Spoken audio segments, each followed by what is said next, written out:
Shadab Law Classes in association with Dynamic Augments. Hello everyone, कैसे हैं आप लोग? आई होप आप सब लोग बहुत अच्छे होंगे और अपनी पढ़ाई पे ध्यान दे रहे होंगे। तो आज हम बीएनएसएस का मुझे लगा कि एक इम्पॉर्टेंट टॉपिक जो है जिसका नाम है प्ली बार्गेनिंग। प्ली बार्गेनिंग हमने वैसे तो सारे ट्रायल्स कवर कर लिए हैं, तो ट्रायल के बाद वैसे नॉर्मली हमें समझना चाहिए प्ली बार्गेनिंग। तो आज उस चीज पे मैं एक वीडियो आप लोगों के लिए लेके आया हूं, तो इसे बहुत ही अच्छे से समझने की कोशिश करिएगा। ये बेसिकली वैसे तो चैप्टर नंबर 23 में दे रखा है, 289 से सेक्शन नंबर 300 तक। प्रीवियसली जो था हमने चैप्टर नंबर 21A 265A से L तक हमने इसे कवर किया था। तो अब प्ली बार्गेनिंग बेसिकली होता क्या है? देखिए, आप लोगों को यह चीज समझनी पड़ेगी कि देखिए आर्टिकल नंबर 21 ये बात कहता है कि आर्टिकल नंबर 21 के अंदर जो चीज आती है, राइट टू स्पीडी ट्रायल भी आता है, राइट टू स्पीडी ट्रायल भी आता है, राइट टू फेयर ट्रायल भी आता है, स्पीडी ट्रायल भी आता है। तो इसी चीज को ध्यान में रखते हुए एक बात और ध्यान में सुनिए। तो ये जो कॉन्सेप्ट है हमारा प्ली बार्गेनिंग का, कोई नया कॉन्सेप्ट तो है नहीं। ये यूएसए के अंदर, यूनाइटेड स्टेट्स ऑफ अमेरिका के अंदर ये ऑलरेडी ये सिस्टम को, प्ली बार्गेनिंग को फॉलो किया जाता है और बहुत फ्रीक्वेंटली फॉलो किया जाता है। इसी वजह से उनका कन्विक्शन रेट भी इतना हाई है, इसी वजह से उनका कन्विक्शन रेट भी इतना हाई है, इसी वजह से उनके केसेस को भी जल्दी डिसाइड कर दिया जाता है। और हमारे यहां दूसरी चीज, अब आप देखते हैं इतने ज्यादा अंडर ट्रायल प्रिजनर्स हैं हमारे पास, इतने ज्यादा ऐसे लोग हैं जिनके ऊपर अभी मुकदमा चल ही रहा है सालों से। तो इस चीज को हमें कहीं तो फुल स्टॉप लगाना था हमें, ठीक है, कहीं तो फुल स्टॉप लगाना था। तो इसी माइंडसेट को ध्यान में रखते हुए, इसी माइंडसेट को ध्यान में रखते हुए 5 जुलाई 2006 को हमने एक चीज सीआरपीसी के अंदर डाली, चैप्टर 21A में सेक्शन 265 से लेके सेक्शन नंबर 265L तक 5 जुलाई 2006 को एक कॉन्सेप्ट डाला प्ली बार्गेनिंग का।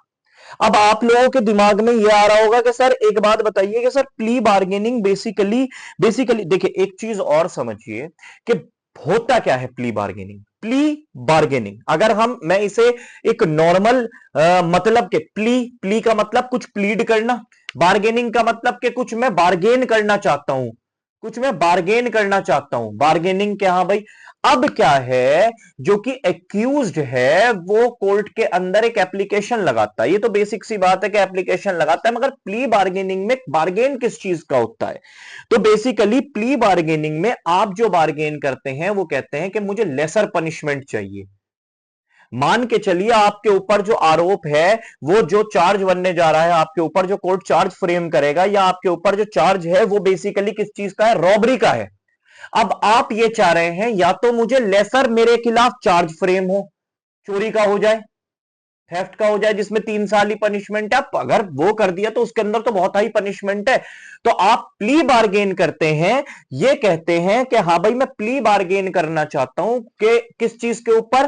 कि भाई या तो मेरे पनिशमेंट को लेस कर दिया जाए, और ऑब्वियसली डिफेंस एक्यूज जो है विक्टिम साइड से डिमांड करना चाहता है कि मेरे पनिशमेंट को लेस कर दिया जाए, या मेरे खिलाफ नॉन सीरियस चार्ज, जो सीरियस चार्ज है मेरे खिलाफ, उसे एक छोटा चार्ज बना दिया जाए, जिसकी वजह से मुझे थोड़ा कम पनिशमेंट मिलेगा।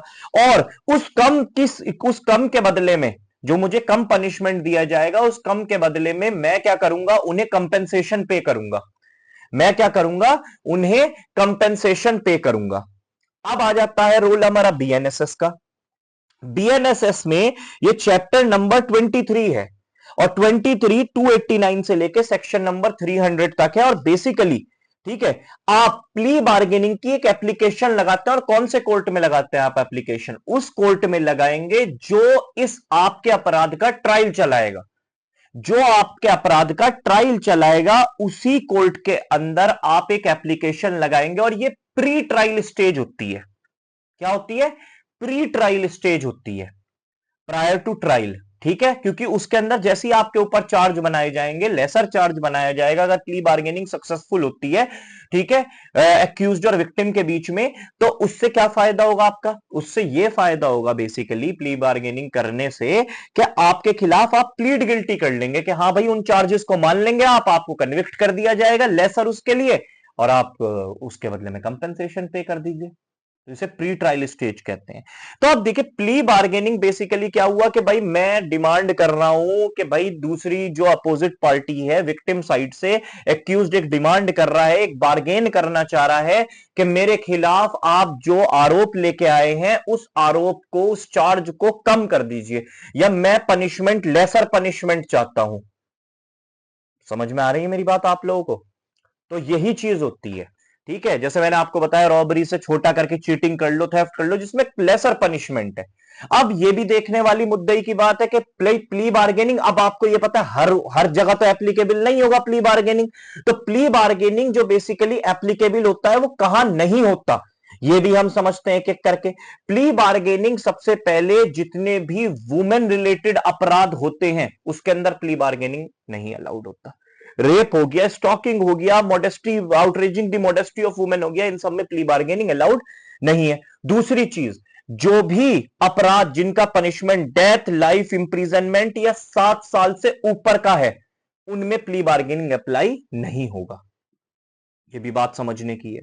पहला वुमेन वाले अपराध जितने भी हो गए, दूसरे वाले एक तरीके से 7 साल से ऊपर के जितने भी अपराध हैं उनमें प्ली बार्गेनिंग अलाउड नहीं होगा। तीसरी चीज इसके अंदर आती है जो पॉक्सो वाले जितने भी ऑफेंसेस, मतलब ऑफेंसेस अगेंस्ट चाइल्ड, 14 साल से कम के बच्चे या 14 साल से कम के जितने भी बच्चे हैं, जो उनके खिलाफ अगर आपने किसी भी तरीके का कोई अपराध किया है, जैसे पॉक्सो वगैरह के जो ऑफेंसेस होते हैं उनमें बेसिकली प्ली बार्गेनिंग अलाउड नहीं होता है। ये भी समझने वाली बात है। और अगर हम देखें कि सोशो इकोनॉमिक ऑफेंसेस कौन से हुए, बेसिकली सोशो इकोनॉमिक ऑफेंसेस वो हुए जितने भी ऑफेंसेस जिनकी देश की इकोनॉमी पे जिस चीज का फर्क पड़ता है, ऐसे टाइप के offences, counter fitting of coins वगैरह, ये टाइप के ऑफेंसेस जितने भी हो गए इनके ऊपर। तो बेसिकली ये वाली चीज है प्ली बार्गेनिंग में, याद रखिएगा ये एक प्री ट्रायल स्टेज है, प्री ट्रायल स्टेज है ये। ठीक है, अब हमें एक चीज और देखनी है, सबसे पहले हमें इसका प्रोसीजर और समझना पड़ेगा कि प्ली बार्गेनिंग का, सर आप हमें यह और समझाएं कि प्रोसीजर क्या है प्ली बार्गेनिंग। तो एक्यूज्ड सबसे पहले मैंने आपको बताया एक एप्लीकेशन लगाता है। एप्लीकेशन कहां लगाएगा? वो उसी कोर्ट में एप्लीकेशन लगाएगा जिसके अंदर ट्रायल चल रहा है। ट्रायल चलने के साथ साथ उस एप्लीकेशन के साथ वो एक एफिडेविट भी लगाता है जिसके अंदर वो स्टेट करेगा कि मैं वॉलंटरी अपने अपराध को मानना चाहता हूं और प्ली बार्गेन करना चाहता हूं। इसी चीज को ध्यान में रखते हुए कोर्ट, एक होती है in camera proceedings, in camera proceeding, एक होता है open court proceedings. In camera proceeding होता है जिसके अंदर केवल और केवल कोर्ट हो और पार्टीज हो और उसके वकील वगैरह हो, दैट्स इट। ओपन कोर्ट में तो कोई भी आ सकता है, ओपन कोर्ट। तो इन कैमरा प्रोसीडिंग में कोर्ट ये चीज उससे कंफर्म करेगा कि भाई साहब क्या आप वाकई में ही क्या करना चाहते हैं, क्या आप वाकई में ही अपने जुर्म को कबूल के प्ली बार्गेनिंग वगैरह करना चाहते हैं और वॉलंटरी करना चाहते हैं, कोई डर दबाव तो नहीं है आपके ऊपर? वो कहता है बिल्कुल भी किसी भी तरीके का डर दबाव नहीं है मेरे ऊपर। तो कोर्ट बुलाएगा उन्हें। तो अब कोर्ट क्या करेगा, इसी चीज के ऊपर दोनों पार्टीज को, विक्टिम को और पब्लिक प्रोसिक्यूटर को नोटिस देके बुलवाएगा और कहेगा कि हाँ भाई ऐसे ऐसे करके, एक होता है MSD, mutually satisfactory disposition. Mutually satisfactory disposition का यह मतलब होता है कि आप बैठ के, आपस में बैठ के डिसाइड करें कि कौन सा अपराध होगा, कितना सेंटेंस इस चीज पे, कौन से अपराध को आप किसमें लोअर करना चाहते हैं। जैसे भाई रॉबरी से आप चोरी के अपराध पे आना चाहते हैं, किस पे आना चाहते हैं, तो ये चीजें आपको डिसाइड करनी है बैठ के। इसी को कहते हैं एमएसडी, म्यूचुअल सेटिस्फैक्ट्री डिस्पोजिशन। ठीक है, क्या आप म्यूचुअली डिसाइड करिए। और कोर्ट, अब क्या होगा, आपने डिसाइड कर लिया बैठ के, आपने डिसाइड करने के बाद कोर्ट के सामने आप पेश हुए, कोर्ट के सामने आपने कह दिया कि भाई ऐसे ऐसे है कि हमने म्यूचुअली डिसाइड कर लिया है। अब क्या करेगा कोर्ट, कंपेंसेशन उसके बदले में अवॉर्ड करेगा पार्टी को। उसके बदले में आप जब कोर्ट में वापस जाएंगे तो उसके बदले में कोर्ट क्या करेगा, एक्यूज्ड को कम सजा भी देगा। और दूसरी चीज क्या है, कम सजा करने के आप प्लीड गिल्टी कर लेंगे कि हाँ भाई अपने चार्जेस कोर्ट ने बनाए, छोटे चार्ज बने थे आपके ऊपर, उन्हें आपने कबूल लिया कि मान के चलिए आपके ऊपर 7 साल नहीं अब 3 साल ही का आपको सेंटेंस मिल रहा है, जो 7 साल का मिलना था, बचे हुए का आपने कंपेंसेशन दे दिया, तो कोर्ट वो भी दिलवा देगा। ठीक है, अब आप एक चीज और देखिएगा, इसके अंदर आपके दिमाग में एक चीज और आएगी कि सर सजा कितनी दी जाएगी। अब देखिए, जहां पे जिन भी अपराध, जितने भी सारे के सारे अपराध हैं, ऑफेंसेस हैं बीएनएसएस के, वो आपके बीएनएस के अंदर, ठीक है, बीएनएस के अंदर जितने भी अपराध हैं उनके अंदर जितनों की भी मैक्सिमम और मिनिमम सजा दी जाती है। Minimum 3 year and extendable to 7 years. तो अगर उनके अंदर मिनिमम सजा दी हुई है, जैसे मान के चलिए मिनिमम सजा 4 साल दी हुई है, तो उसकी आधी सजा दी जाएगी। और अगर मिनिमम सजा कोई दी नहीं हुई है, मैक्सिमम ही सजा दी हुई है, तो मैक्सिमम सजा की 1/4 दी जाएगी। ये भी याद रखिएगा आप लोग। तो प्ली बार्गेनिंग एक कॉन्सेप्ट है जो बेसिकली हमने ऑप्ट किया है, और देशों में भी ये प्ली बार्गेनिंग का कॉन्सेप्ट आता है। क्यों ऑप्ट किया है? बेसिकली कि हम ये चाहते हैं कि हमारे जो कन्विक्शन रेट है वो भी बहुत ज्यादा हाई हो, और दूसरी चीज जो है, हमारे देश के अंदर जितने भी अंडर ट्रायल प्रिजनर्स है पहले उनसे ही निपटे, क्योंकि हमारे पास लैक ऑफ इंफ्रास्ट्रक्चर है, डिसीजन मेकिंग जो हमारी जुडिशरी की है वो स्लो है। तो अब कितने साल तक ट्रायल खिंचता चला जाएगा, तो इसीलिए हम ये चाहते हैं कि कुछ कोर्ट के ऊपर भी बर्डनिंग कम हो, लोग प्ली बार्गेनिंग वगैरह करें और इस चीज को कोर्ट खत्म करें जल्दी से जल्दी। ठीक है, केस को जल्दी केस खत्म हो। तो इसके अब आप देखिए, इसके एडवांटेजेस भी होते हैं, इसके डिसएडवांटेजेस भी होते हैं। अब आप ये कहेंगे कि सर डिसएडवांटेज ये है कि शॉर्टकट है, तो सीधे सीधे कि आप शॉर्टकट अपना रहे हैं। ठीक है भाई, जस्टिस कैसे मिलेगी सर इस चीज में अगर आप शॉर्टकट इतने शॉर्टकट से अपनाएंगे? तो ऑब्वियस सी चीज है। ठीक है, फेयर ट्रायल नहीं हो पाएगा उस चीज में, ये भी चीज है। मगर उसकी तरफ, दूसरी तरफ ये भी तो देखिए उसके फायदे कितने हैं, क्योंकि हमारे कोर्ट के अंदर इतनी ज्यादा बर्डनिंग हो चुकी है अब, ठीक है, केस लॉज की, और जजेस कम है। तो इस चीज को कैसे फिर हमें ये चीजें ऑप्ट करनी पड़ेंगी। तो मगर एक चीज और है इसके अंदर, एक कॉन्सेप्ट और आता है कि अगर आपसे कोई ये पूछने लगे सर कंपाउंडिंग ऑफ ऑफेंसेस और प्ली बार्गेनिंग में डिफरेंस क्या है, कि भाई सर कंपाउंडिंग ऑफ ऑफेंसेस, क्या आप ऑफेंस को कंपाउंड करना चाह रहे हैं, तो वो एक तरीके का कॉम्प्रोमाइज होता है। ये जो आप करते हैं इसके अंदर तो ट्रायल चलेगा प्रॉपर, और वहां क्या होगा, आप कॉम्प्रोमाइज करते हैं आपस में बैठ के। ठीक है, वहां तो नील बटा सन्नाटा ही हो जाता है सब कुछ। तो कंपाउंडिंग में तो आप प्रॉपर कॉम्प्रोमाइज करते हैं चीजों का। बात समझ में आ रही होगी आपको। यहां क्या होता है, यहाँ जो अपराधी है उसे सजा भी मिलेगी और कंपेंसेशन भी पे करेगा। पे वहां भी करता है कंपाउंडिंग में, वो कंपेंसेशन भी पे करता है, मगर ये कॉन्सेप्ट बिल्कुल अलग है कंपाउंडिंग से।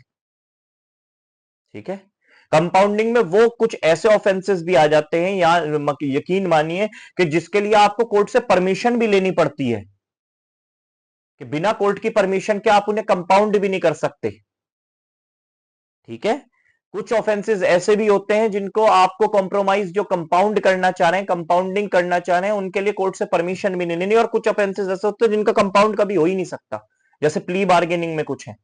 तो दोनों की स्टेजेस अलग हैं, दोनों की चीजें अलग हैं, दोनों के कॉन्सेप्ट्स अलग हैं। तो यही बेसिकली आप लोगों के लिए एक तरीके से प्ली बार्गेनिंग का एक कॉन्सेप्ट था, जिसे बहुत क्रिस्प फॉर्म में, अब देखिए इसके ऊपर कितनी भाषणबाजी कर लीजिए, कि इतने बड़ा बड़ा बता दीजिए बच्चों को कि हाँ भाई उन्हें समझ ही ना आए, सिंपल एंड क्रिस्प समझिए। प्ली बार्गेनिंग मतलब, सबसे पहले आंसर लिखने का भी एक तरीका होता है। आप इसके अंदर लिखिए कि भाई पुराने कहां था, कौन से ईयर के अंदर हमने इसे ऑप्ट किया, कौन सी डेट पे ऑप्ट किया, इसकी बहुत ज्यादा रेलेवेंट है डेट वगैरह। तो ये सब चीजें याद रखिए। और दूसरी चीज इसके अंदर, अब नया कहां पे है, और प्ली बार्गेनिंग, अलग अलग शब्द को लिखिए, प्ली और बार्गेनिंग, और उसका इंटरप्रिटेशन बताइए कि प्लीड करना कोर्ट के सामने, बार्गेनिंग का मतलब कि मैं बार्गेन करना चाहता हूं, तो कोर्ट इन कैमरा प्रोसीडिंग करके आपसे पूछेगा भी इस चीज को कि क्या आप वॉलंटरी कर रहे हैं ये, तो ये चीज है। तो इसके अंदर सेक्शन नंबर बेसिकली 289 से लेके 230 तक, वो 300 तक, सॉरी 289 से लेके 300 तक, application of pre bargaining guidelines, mutually satisfactory disposition, उसकी आप बैठ के टर्म्स एंड कंडीशन डिसाइड करते हैं दोनों पार्टीज के, क्या गाइडलाइन, भाई म्यूचुअली हम कर रहे हैं तो इसकी क्या हम टर्म्स रखेंगे, कितना पनिशमेंट लोअर होगा, कितना कंपेंसेशन होगा, फिर रिपोर्ट कोर्ट को सबमिट होगी। याद रखिएगा, ये कोर्ट ओपन कोर्ट में जजमेंट देता है। अगर प्ली बार्गेनिंग में आपने, अक्यूज ने प्लीड गिल्टी कर लिया, तो कोर्ट के जब भी वो केस को खत्म करेगा तो ओपन कोर्ट में जजमेंट देगा सबके सामने। Judgment of the court, finality of judgment, power of a court plea bargaining, period of detention, ठीक है, ये सारी चीजें, ये जितनी भी चीजें हैं प्ली बार्गेनिंग, इतना कोई हार्ड नहीं है, जस्ट समझने की चीज है प्ली बार्गेनिंग। ठीक है, तो ये कॉन्सेप्ट है। इसके दोनों ही चीजें एडवांटेजेस भी हैं, डिसएडवांटेजेस भी हैं, दोनों को हमें समझना चाहिए। आपके अकॉर्डिंग ये चीज प्ली बार्गेनिंग क्या अप्लाई होनी चाहिए या नहीं होनी चाहिए? Do let me know in my comment section कि हाँ भाई, उसके ऊपर फिर मैं अपनी भी प्रतिक्रिया आपसे शेयर करना चाहूंगा कि हाँ भाई मेरा क्या सोचना है। बेसिकली मेरा सोचना यही है, जैसे मैंने आपको बताया कि होना चाहिए ये कॉन्सेप्ट। ठीक है, थोड़ी बहुत चीजें देखिए, हर अच्छी चीज अपने साथ थोड़ी बहुत गलत चीजें, थोड़ी बहुत ये कि भाई लाइबिलिटीज, थोड़ी बहुत चीजें लेके आएगी, मगर उसका फायदा भी तो हमें देखना है। हाँ, कई लोग ये भी कहते हैं कि सर ऐसे तो ब्राइबरी भी हो जाएगी, विक्टिम को ब्राइब कर देंगे, बट बेटा काफी सारे ऑफेंसेस में ये भी तो है, फायदा भी तो है। ठीक है, उस चीज को रोकने के लिए हम कुछ अलग से स्टेप्स ले सकते हैं, कुछ नए अमेंडमेंट्स लेके आ सकते हैं, वो चीज अलग है। ठीक है, आई थिंक आपको प्ली बार्गेनिंग का कॉन्सेप्ट बहुत अच्छे से समझ में आया होगा। ठीक है, मिलते हैं नेक्स्ट वीडियो में एक नए कॉन्सेप्ट के साथ, तब तक के लिए ऑल द बेस्ट।